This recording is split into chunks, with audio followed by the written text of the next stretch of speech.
nervous because I'm here now. Hey guys, welcome into another episode of 410 Sports Talk. I'm James Haskell, here with my co-host Glenn Martin, and we are getting into the Ravens' victory over the Philadelphia Eagles, Week 6 in the book for the Baltimore Ravens. We are 5-1, and before we dissect this game, I've already been hearing a lot of good and a lot of bad. I want you to do two things. One, remember that we are at a better place record-wise than we were last year.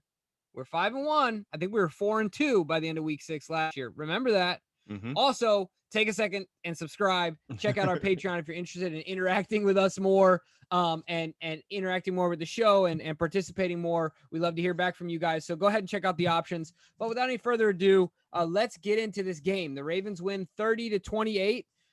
So where we'll start is with the team stats. Glenn, what do you got for us as far as stats go?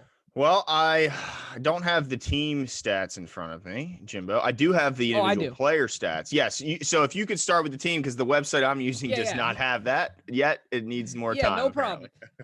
So just some things, as far as total yards, the Ravens went for 355. One thing that I think is really important as far as our progression as offense, I'm trying to stay positive because we did win.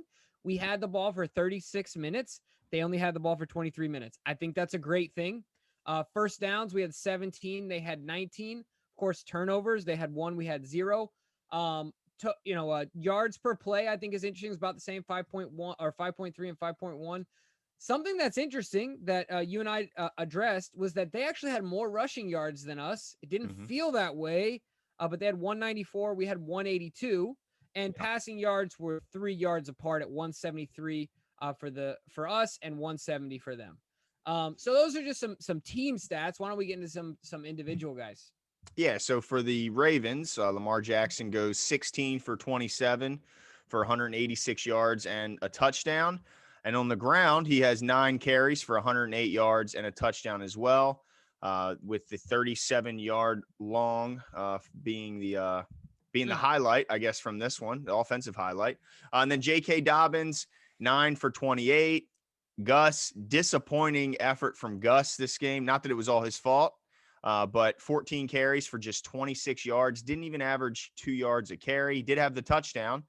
And then Mark Ingram, who left the game in the first quarter with an ankle, ended up with 5 carries for 20 yards. So it'll be something to keep an eye on going forward there. And then from the receiving core, Marquise Brown led the team with 4 catches for 57 yards on 6 targets.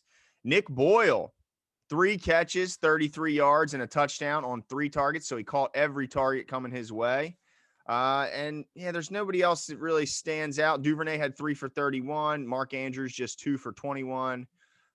Boykin just 1 for 11 as they continue.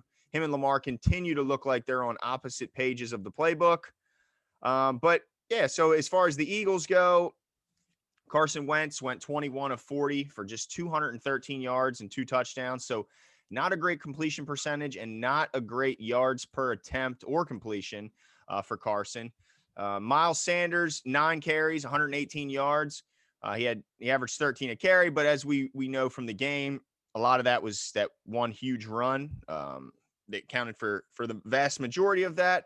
And Carson Wentz had a pretty nice game on the ground, had 5 carries for 49 yards and a touchdown. And then I think the guy that really sparked their offense and their run game in the second half is Jalen Hurts, who only had 2 carries for 23 yards. But if you remember, Jimmy, that kind of was the spark that kind of got their offense going. And then from then on, man, they made this game a lot closer than I thought it should have been. And I think a lot of Ravens fans did when they saw us go up 17-0 early.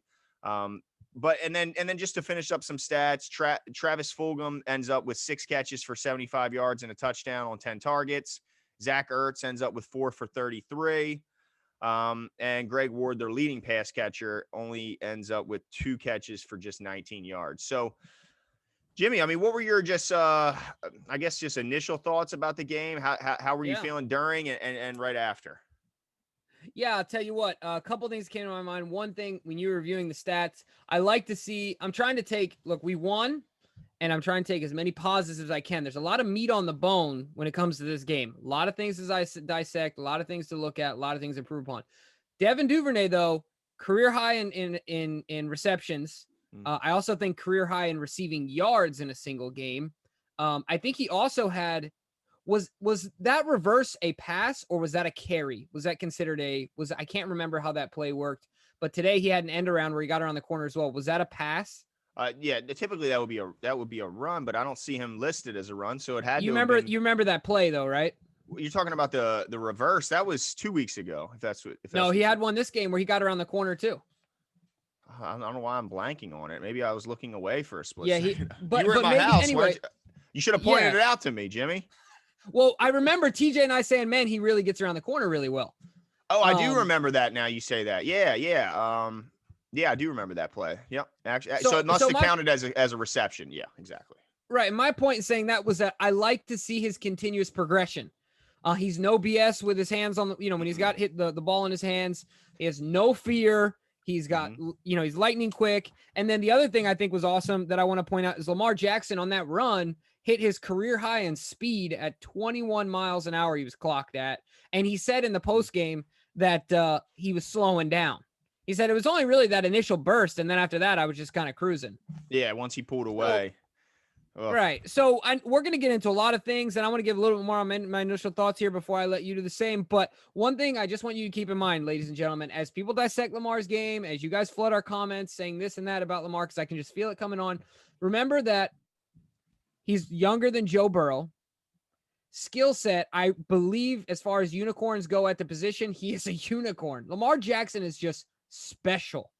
I think he's only started 24 or 25 games. So let's keep that in mind, that his growth is going to continue to be seen and grow at an exponential rate. But as far as the game goes, I think that we it's always been the same. I think we need to do more running the ball. I think that's something you mentioned, is that when our routes need to be deeper. I feel like they were relatively shallow this game. It was kind of weird. And then defensively, one thing I think is important is that I think guys are trying to get in the stat sheet. And I think we need to play solid defense in the second half and not worry about the stat sheet. I think guys were going for the stats and not staying true to their assignments all the time. So I know that can happen when you start getting turnovers and they make it look easy. But I don't know. I think we would have been better off if we just played boring assignment-based defense. Yeah. I mean, I guess it's always tempting as a defender. If you think you can get your hands on a ball, and we know with Peters, you kind of take the good with the bad there. And I think I remember the play you're talking about where he kind of jumped the route expecting an in route. And then he was beat deep there. But, and I think Jimmy Smith ends up running the guy down, if I remember correctly. I'm not really sure exactly off the top of my head, but yeah, so I agree with a lot of your points. I think what impressed me about Duvernay was he had a third down grab early on where he just finished the run and fell forward and was able to go through a couple arm tackles and pick up a couple extra yards, which led to the first down. I think that's a great point that, while he might not have a lot of side to side wiggle, what he does is he makes up his mind, sticks his foot in the ground, and he gets upfield with power. So he ends up breaking a lot of arm tackles and just pulling people forward for a couple extra. And I think that's really exciting to see from Duvernay, that he doesn't mess around. He doesn't do a lot of dancing. He doesn't get down. He is not looking to get out of bounds, none of that stuff. So that's really exciting. But we talked a lot of offense so far. We haven't touched on defense. And let me say, in the beginning, the first half was a spectacular defensive performance. Your guy, as you predicted, you were a little shy actually in your prediction. You predicted Calais Campbell getting 2 sacks this week. And man, you were a little short. You shorted him by 1. So Calais had a heck of a game. He had a pass deflection. He was just a force. I mean, he made an impact on the game, and he had 3 sacks and 4 tackles for loss. So he got an extra tackle for loss on I believe it was on Sanders, and he got another hand on a ball, which caused another deflect. So he's just been phenomenal. But my question for you, Jimmy, is what are your thoughts about the fact that his biggest game, Calais Campbell's biggest game as a Raven, came when Brandon Williams was out and when Wolf was out? Is that just happens? Is it just coincidence, or did him maybe moving around on that defensive line because of those guys missing help his game and help him be more productive? Yeah, I think that's a great question. I think we've talked about it before. Whack-a-mole the game, right? Oh, yeah. Yeah, so that's what it was like today. Calais Campbell was the hammer, and their offensive line was just pick a hole and he could have taken any one of them all day, every day. So I think a big factor, what I'm trying to say is that he could have been lined up in any gap, in any position, along that defensive line, and he had the advantage because their offensive line is really bad right now. They're so, torn with injuries. Even, their only real starter is Kelsey, and he's an undersized center. He doesn't want anything to do with Calais Campbell. But let me just say this before you get too out of hand with Kelsey. The dude's a beast. He's a beast, but Calais Campbell is just as physically, but as far as that's an all-pro center you're talking about. Yeah, and Calais Campbell's going to be in the Hall of Fame. No doubt, no doubt. I just didn't want to throw shade, give credit where it's due. He's a good player. You're right. But still, when he looks up, he's probably like, gosh, dang it. I got to deal with Calais Campbell. You know what I mean? It's just not exciting. So, but the other thing I think, too, is that our true leader, I'm starting to think that Calais Campbell is going to be like our signing of Anquan Bolden. Except on the defensive side of the ball, not have a long tenure here with the Ravens, but his impact is going to be deep. I mean, he stepped up like a true leader with his other two partners in crime out, other two members of the Monstars, and balled his butt off because he knew he had to. I think so. Those are the two factors, that I think really made up what, the two determining factors for him having such a good game. What are your thoughts? Yeah, it's interesting. I wonder, once you can rewatch the game. I know there's a lot of film experts out there. I would like to know how much he changed his position. How much of his position versatility was taken advantage of in this game where it wasn't in previous games because Brandon and Derek were in there. So I don't know. I don't know. It could just be purely coincidental, and the fact that they took on a pretty banged up and weak offensive line, and they played a quarterback who likes to hang on to the ball to create big plays. So it could just be that. It could simply be that, or it could be that he was moved around a little bit more this game than he was in previous games, and he was able to take advantage where those other guys weren't. That could also be the case, but we won't know until a little bit more of the season plays out. But a couple other guys on the defensive side of the ball, or one more guy, and then we're going to go back to the offense. Marlon Humphrey. Leeds are, so let me just tell you what all he does, because not only did he punch out another ball, which it rolled out of bounds, so it didn't end up getting scooped up, but he still punched out another ball.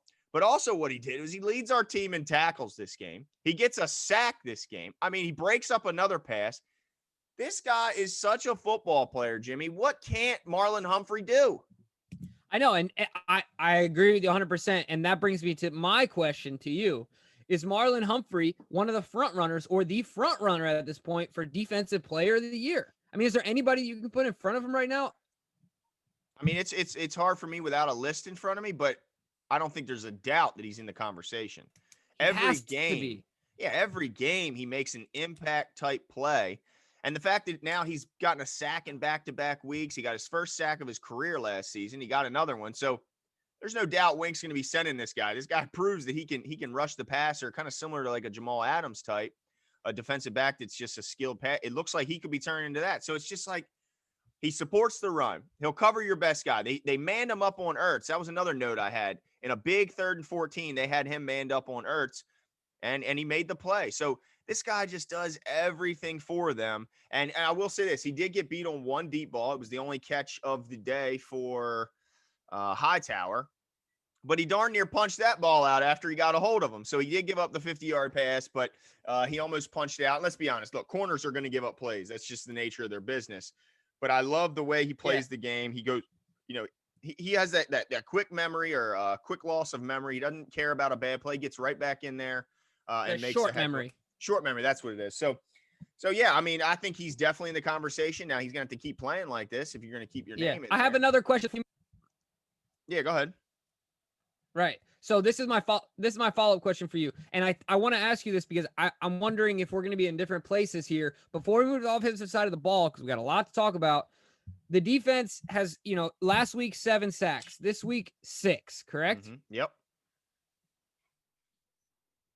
So are the pass rush cured? Are we off the hook? Do we need to stop looking around for free agents to make trades with, to bring pass rushers in? Where are you as far as the pass rush goes?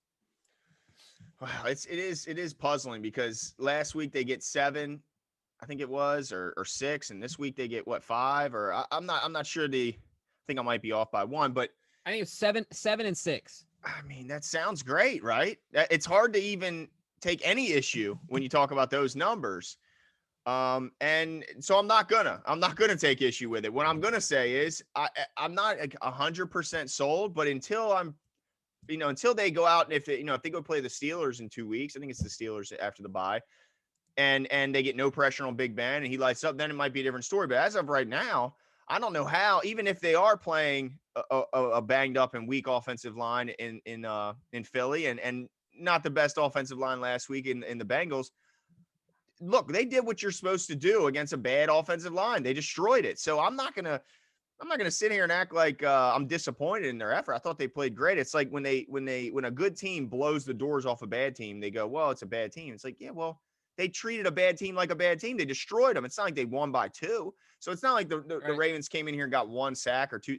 No, they did what you're supposed to do against a beat up and poor offensive line. Is they devoured it. They destroyed their quarterback and but I'll say this.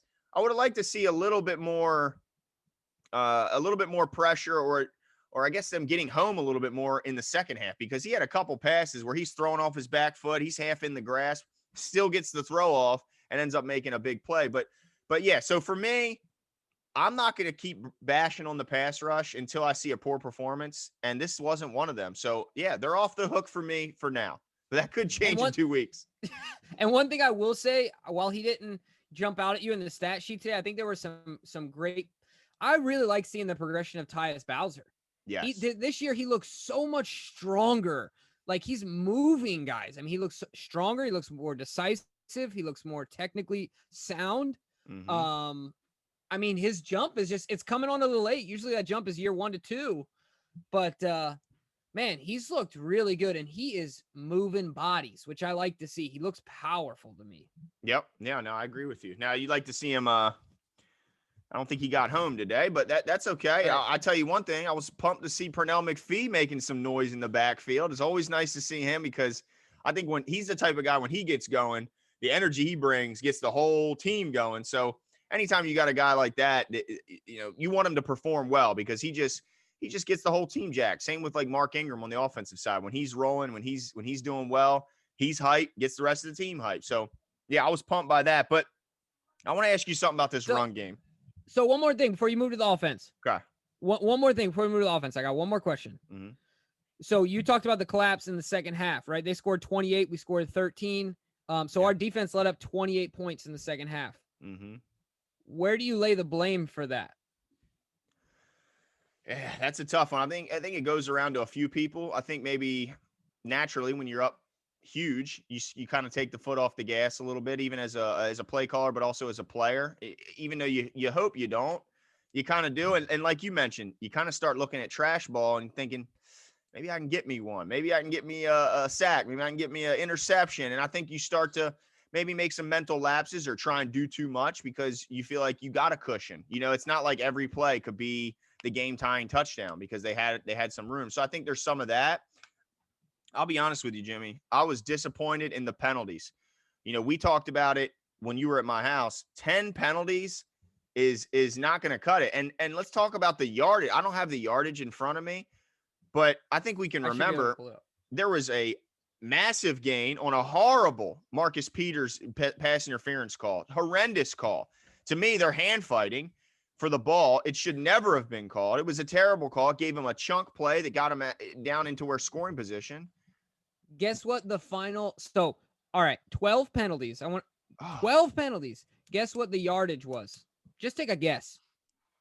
It's got to be over 100. Let's say 110. 132. I mean, it's amazing that they won with that. And a lot of them were drive killers. I mean, I have so many notes here. I take notes while I watch the game. And there's a bunch of notes where another drive killed by a penalty. I see a penalty right here. A penalty and drops kill this Ravens drive. That was early on. Another one. Penalties kill another Ravens drive. And so they were drive killing penalties and they kept a lot of Eagles drives alive with penalties. So I think penalties was a huge thing, taking the foot off the gas. And then, yeah. And it leads me into my next question to you, Jimmy. The run game did not establish itself in the second half. When you talk about Gus Edwards having 10 carries, what was it? Yeah, 14 carries for 26 yards, Jimmy. This is a guy who's It's 0 for 5 for his career. That I can't know, be and to done. me, So are you worried about the run game? Are you concerned now? Other than Lamar going off, it looked pretty bad today. yeah, it looked pretty bad. I am concerned about it. This is why I'll say this though. I thought there were some plays. Dobbin only averaged 3.1 a carry, but I thought there's some plays where Dobbin looked good as far as the way that he can go from going horizontally to put that foot in the ground and shoot up the field and go vertical. He did that a couple times on those RPOs. It looks good. Now he's got to break them. But I'm concerned. Forget the backs. I'm not concerned about the backs. To say that Gus all of a sudden in one game goes from 5 yards for his whole career to 2 doesn't speak to a problem with Gus to me. He's getting hit in the backfield. I mean, he's just scraping to get to the line of scrimmage. I think that they've got to do more to get to something about Marshall Yanda that we really miss is a tone. Marshall Yanda, you saw it last year. He was like a kid in a candy store. He loved running the football. Yep. I mean, loved it. And so where's that coming from? That energy of pushing guys off the ball, of doing it consistently, of down and doing it again, down and doing it again. You know, that force of nature on the offensive line, where are we getting it? I don't know. I don't know where we're getting it from. Attitude-wise and production-wise, I don't know. So that's my concern. Yeah, and when you talk about the offensive line, Tyree Phillips was able to come back this week, but then he had to go out in the second half with an apparent hand injury, and McCarry's back in there at right guard, which, you know, we're okay with McCarry in that role of a backup who comes in. And now if he has to start going forward, I think we have a problem. But again, still surprised that they go to McCarry in that role. I mean, I guess that's the role that they've designated, but man, it just keeps surprising me that Fluker is not getting any type of run. I don't know. I mean, I know that they want to keep him as a tackle, but at some point, I feel like he's got to put your best five out there. Yeah, I feel like he's right. one of our best 5, but they know better than me, so I'm not going to keep, belaboring that. No, but that's a good point you bring up, because especially in this game, their front is very physically imposing. You can say whatever you want about Fluker's game, can't knock the guy's size. No. You know what I mean? Where at least he can be a wall, right? Like, you know what I mean? McCarry was getting come on, you got McCarry trying to block Fletcher Cox one-on-one. It makes you want. It's like, no wonder he got a holding penalty. No wonder. Right. Yeah, you're putting him in positions to fail. Exactly. I mean, what do you do about that? So I'm let me ask you this, though, about to this that offensive line. To that end, what can we do about it? There's really not much they can do. They could put Fluker in there, as we mentioned, but outside of that, I mean, I don't know what else you can do other than get better. That's really it. I was really excited for Bredesen to come on early, because he did the same thing at Michigan. No one's talking about Bredesen anymore. If you guys don't remember, he was a third round pick for us. He's third round offensive lineman, left guard. He's the 3rd or 4th, but he was a left guard from Michigan. He started as a freshman, legitimate genius. I thought he would pick it up. Even though he has his physical limitations, I thought maybe we could plug him in at one of those spots based on his intelligence. Yeah. Well, I don't even think he's dressing right now. No, I mean, they must not be liking what they're seeing out of practice, and that's fine. But there's other options. Powers has been here for a couple of years, a guy that they stuck through. They decided to keep him for what? I mean, I don't know. Look, is Phillips going to get better every week? Of course he is, if he's healthy. But now he's had a shoulder injury. Now he's dealing with a hand injury.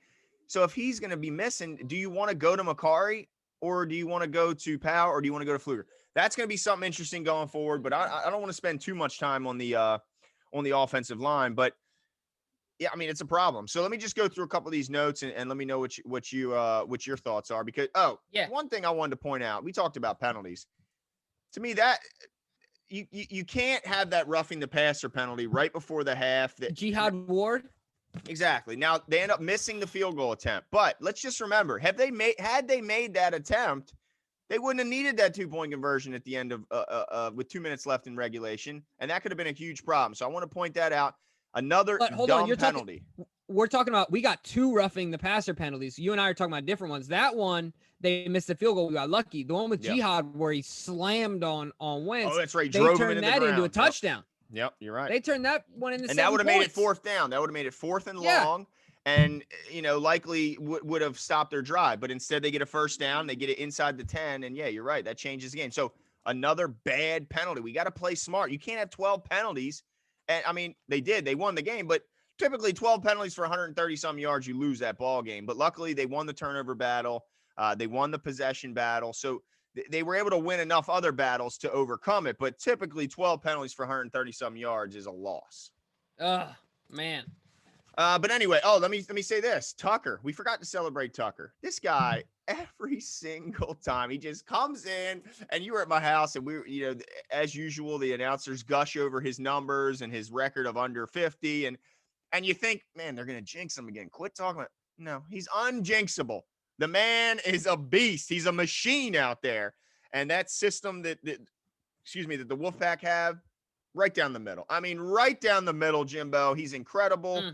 Yeah, I mean, what more can you say about Justin Tucker, right? Yeah, I mean, there's not much else to say. Another note that I want to mention is you talked about it at the beginning, but on a serious note, do we have a new number 1 receiving tight end? No, I'm totally kidding. I'm totally kidding. I'm totally kidding. But how awesome is it to see Boyle getting an opportunity and making the most of his opportunities? I think that's really impressive. He not only is producing as far as in the red zone, but the catches he's making are Andrew-esque. Right? Andrews-esque, right? Like they look good. They're not just gimmies. The touchdown was a smart play. You can tell him and Lamar have serious chemistry.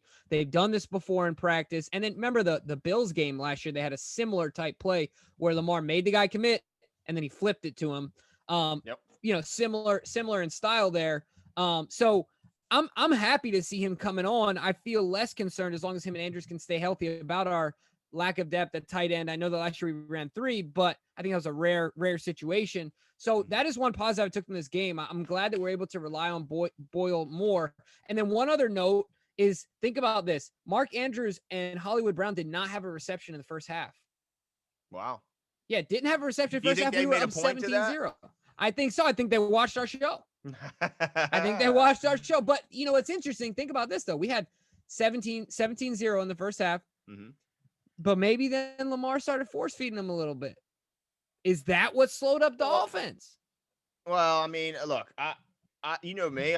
We did the video. I think that it's completely normal to give the best players on your team the most targets. I think you look around the league, you'll see that in every team. I think the best players, if they're healthy, get the most targets. So I don't think that's a problem at all. I don't think it's outside of the league norm. I don't think it's ridiculous at all that their target share. I think it's completely normal. But I wanted to talk about this guy, Mr. Deshawn Elliott.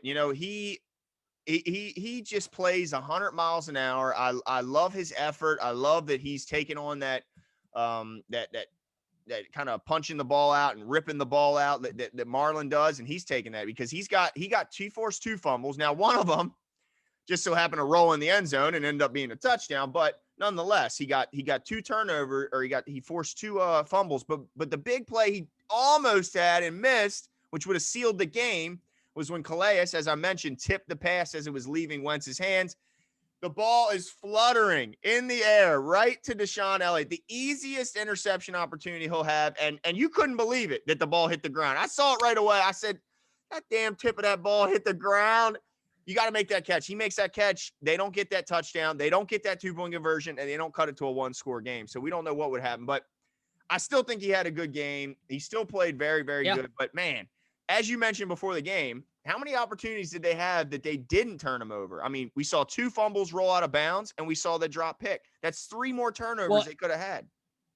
And McPhee had the other pick that literally bounced. It was like he was playing volleyball. But at the same time, I'll give him a little bit of a reprieve because he did have to it was a real jump. He had to stretch out as far as he could, and he's an outside linebacker who just used to beating people up. This is a DB we're talking about here, man. Yeah, no, I agree with you, and I do like to see Deshaun Elliott also. Now, and Boo, we've been giving a lot of praise to Patrick Queen. Boo to Patrick Queen for giving up on that play, I have to say. I think he'll hear something from Wink on the play into the end zone where Peters slowed up Miles Sanders, and then Deshaun Elliott, came in and then stripped it, rolled in the end zone. But if you look back, Queen started jogging. He definitely Like was the not 10. sprinting Yeah. anymore before that play was over, and then it popped out, and the Eagles guy Yep. was already there because he was still up with the play. Yep. So, No, not I saying agree. I think he that could was have absolutely made a difference, but he could have prevented the recovery in the end zone. Who knows? But yeah, I think you're right. I think he learns from that, and I guarantee you the next time he's in that situation, he runs hard till the whistle blows. But one other guy I wanted to point out, we've been bagging on him a little bit here lately. We're really all season is Matt Judon, and let's be honest, yeah. that 2-point conversion, him and LJ Fort just let me just say this. If you're the Eagles, why are you calling a read option on a 2-point conversion when you need 2 yards? Who do you think knows how to play the read option better than the Baltimore Ravens? They see Lamar every day in practice. Come on, don't do a read option against the Ravens. Big mistake. LJ Fort and Matt Judon blow up the play in the backfield and end the game effectively. Yeah, I'll tell you what, that was an awesome play to see. You know what that made me think of? Some of the highlight reels from Jadeveon Clowney in college, where like he literally tackled 2 people. He took one guy and pushed him into the other guy and tackled them both. And then obviously LJ Fort read the play and got there as well. But that was really impressive on Judon's part. The Yeah. timing, the you could tell he'd been there before. I mean, you Yeah. could tell. Oh, yeah. He'd been there before. So, yeah, you're right. Yeah. Shout out to him. Good for him. And the other thing I will say, I know that we're talking a lot of defense, but a lot of different guys are getting home. I know Jihad Ward had that terrible roughing the passer penalty as far as like stupidity. Not that it was a bad call. It's a good call, but stupidity on his end. But he also did have a sack today. Yep. So I like to see guys like him and McPhee producing, not just a guy like Judon and Calais, because I think that we're going to need that moving forward. So that's important. Yes. No, I agree. I think so. let's talk about the offensive side of this ball, Glenn. Maybe we'll start smaller and then we'll move to big picture. Lamar, give me your initial thoughts on his game today. Well, it's kind of a mixed bag because I think he was sensational on the ground, made a couple big runs as he pointed out before the season. He was going to get some big ones, and he did that again this year. Or this game, I'm sorry. He actually ended the game pretty much on a long run, which I think if the game was more on the line, he might have been able to turn it into an even bigger run to close the day out. But as far as passing, it's still, 16 of 27 is not the completion percentage he wants. 186 yards. I'm sure he'd like to have a couple throws back to get those yardage up. I still don't think he looks right. Whether it's all on the offensive line and him not feeling comfortable, or it's the receivers not getting the separation that we're hoping to get. Maybe it's the change from 3 tight end to a more wide receiver heavy offense. But even then, it's still not, it's still not like crazy here. It's not like we're airing it out 40, 50 times, but I don't know what it is, but he just doesn't look right. He's doing a lot of changing the arm angles, and I like it when it's necessary. But I mean, my goodness, he's changing them arm angles and throwing sidearm a heck of a lot more than he did last year. It seems like to me, and it's not working out as successfully as it did last year. But I don't know the exact answer. I'll say this: I want to see more deep shots. We've been saying this all year. Even if you don't connect on those deep shots, it still takes the defense back. It makes sure that they have to cover the back end of that they have to cover all parts of the field. If you're not running deep balls, even if they're unsuccessful, you're at least making sure they're covering all parts of the field. You might get a PI penalty, as we saw Peters pick up on a really terrible call in a horrible moment. In a big moment, they called it for a terrible PI. But the point is that kind of stuff allows some underneath routes. It'll give Andrew some more room underneath to operate. It'll give Lamar more room when he does decide to scramble to operate. Right now, it just seems like when he breaks the pocket, there's 3 or 4 guys waiting for him. He just doesn't have the space that he was last year. And I don't know what it is, man. It seems like, man, that Marshall Yonda loss, man. I love you, Marshall, and I appreciate you leaving and going and spending time with your family. But, man, we miss you here in Baltimore. I know. Seriously. But the one thing I will say, my thoughts about Lamar's game today was that, and this kind of been a theme throughout the year, last year, we talked about how in the second half of the season, especially, he was very decisive. So, like, I talked about JK putting his foot in the ground and starting going vertical. Lamar is doing a lot of this, doing a lot of hovering sideways right now to me as he works toward the sideline, and then he'll escape out. But to me, if you're going to go. If you're going to not get rid of the ball. if you're not going to go, I mean, just get rid of the ball. I don't know. But the waffling back and forth, I'm not a big fan of it. Like, yeah, and I think it was Ken who pointed out. Was it Ken McCusick that pointed out that he was the best he's ever seen, +5 at reading reading that option, right? Like he said he was incredible. The Babe Ruth. Yes, exactly what he called of it. He never made the wrong. Well, I thought today he did. I mean, I think there was a couple occasions where he handed it to Gus, and Gus was absolutely swallowed as soon as he touched the ball. Where I think if he would have pulled it out and ran, he would have had more of an opportunity. So it just seems like everything is a little off for Lamar. Like his reading of the DN, his throwing, his everything is just a hair off. And man, if he doesn't get it right, we're winning. But I look at every game is this championship football, and to me, it still doesn't look like that. Right. And the other thing I'll mention about Lamar's game is I agree with you on the deep shots, especially because one of the things I think is really important. Look, if you're Lamar and you're worried about throwing an interception, you throw that thing as far as you can if you don't know exactly where to put it, because the only guy that's going to hunt it down is Hollywood Brown. Or even if it's called, it's like a punt. Right, exactly. So I don't know if there's some nerves about that, but you already know you got the fastest guy on the field 9 times out of 10. So you chuck that thing because, like I said, if anybody's going to come down with it, as long as you don't underthrow it, it's going to be Hollywood, right? You got a great deep there is what I'm trying to say. That's really hard to outthrow.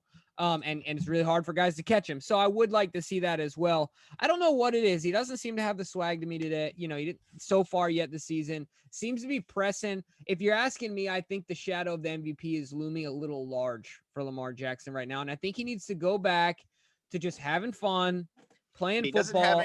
Doesn't have the swag like he had last year, does he? Or the smile. No confident. He doesn't seem to be the confident guy. I mean, I don't know what it is, but let me ask you one last question before we get out of here. I talked about him very briefly early on, but Miles Boykin still getting a lot of run out there.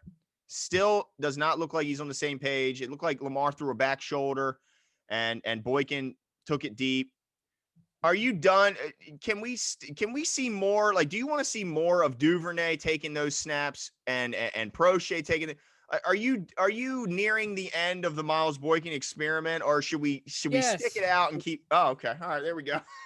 No, one of our commenters said this. Miles Boykin, and I loved it. Shout out to you. I don't remember who you were. Miles Boykin needs to make a business decision and go to tight end. If he's such a great blocker, like everyone talks about, put on some weight, eat some packets of Oreos, drink some whole milk, get in a weight room, and play a tight end, and then you have a chance to catch the ball maybe 2 times a game, right? But the pressure's not going to be on you the same as it is. You're going to be a blocker, right? I don't know, but I agree with you that because Lamar, after that play, he ran right over to James Irvin, and he said, that was the wrong route, right? You could see it. That was the wrong route, right? And he's like, yeah, it was the wrong route. And he's like, well, it's just, so I've never seen a guy that big. Well, I guess I have, but he plays so small at his size. Yeah. So small. It makes no sense. He can't high point a ball. He doesn't look like he ever expects the ball to be thrown his way, even when it is. It's just so frustrating, man, because and before you guys kill us, it's because we expected a lot of him, because we had high hopes for him that we're so frustrated.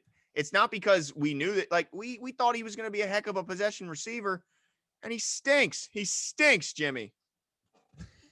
Well, let's end on a positive note here. Yes, please do. Thank you. And let's give our offensive and defensive players of the game. Okay. All right. Start us off. All right. I'm going to start us off on the defensive side of the ball, and I'm going with my boy, Calais Campbell is the defensive player of the game. I mean, since 2014, he's one of 5 other guys. And if you look at the list that have had that have had 4 3-sack games, the other guys in the list are all Hall of Famers too. It's like JJ Watt, and I don't remember the other names, but I mean, all of these guys are pretty much locks. Except I do remember Ziggy Ansah was on there. He's not going to make the Hall of Fame. No. But an incredible talent when he's healthy, nonetheless. Yes. Rarely healthy, but yes, incredible when he is. Yeah. So, and then my offensive player of the game, while I just finished ragging him, he went for over 100. It's got to be Lamar Jackson. I don't really know who else I can give it to. That play alone, to me, made him offensive player of the game. So, he's still my offensive player of the game. All right, what about you? Well, defense, I got to go with Marlon. I mean, the guy, he was everywhere. He led our team in tackles. He got a sack. He got the forced fumble. He got a pass breakup. The guy did everything. incredible. I mean, and I love the versatility. They had him, everywhere, all over the field. They'll put him anywhere, and he'll perform at a high level. So Marlon, again, he gets my player of the week. I think there's a couple guys on defense that could have been eligible for it, but I'm going to stick to Marlon. As far as offense, man, I don't know where else to go. I have to agree with you. Normally we always make sure we pick two different guys, but who else do I give it to? It has to be Lamar. Nobody else really sticks out. I mean, Gus had the touchdown, but he averaged under 2 a carry. I don't think you can give it to him. And Boyle, while he had a touchdown, he only had 3 for 33. So it's got to be Lamar. He was phenomenal on the ground. I mean, that run was impressive, but still got to get some things worked out through the air, and hopefully he does that soon. Yeah, you guys let us know who your offensive, defensive players of the game are. Give us your thoughts on the game. We'd love to interact with you guys in the comments. And go ahead and hit that subscribe button. As I mentioned at the beginning, go ahead and check out our Patreon. If you want to interact more with the show, you have an opportunity to ask questions. And then just like Tony Thornton, our other Patreon, you have the opportunity to be on the show. So go check it out. We'd love to hear from you guys, and we'll talk to you guys soon. See you.